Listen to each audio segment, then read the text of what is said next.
Alam mo, tanga ko, no? Napakatanga ko kasi nung bata pa tayo, inaaway-away lang kita. Tapos, ngayon, kasi, aminin ko, marami naman ako naging past Patrick, girlfriends. stop. Pero, Stop. okay, kung ayaw mo sa akin, okay lang din. Bata pa tayo nun eh. Pasensya ka na, bata pa tayo nun. Wala na ako nararamdaman para sa'yo ngayon. Bata pa tayo nun, tsaka hindi ko pa alam na malawak pa lang mundo at marami pa lang pagpipilian.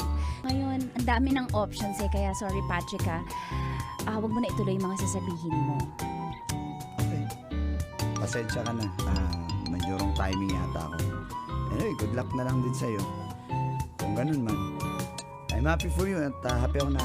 Patrick, gusto mo itry natin?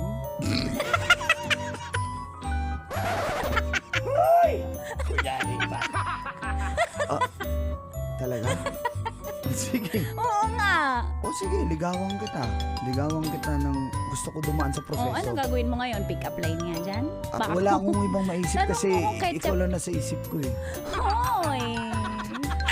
Kalapati ka ba? Bakit? Isang palakpak mo lang, babalik ako sa'yo. Try natin? Try natin? Sige.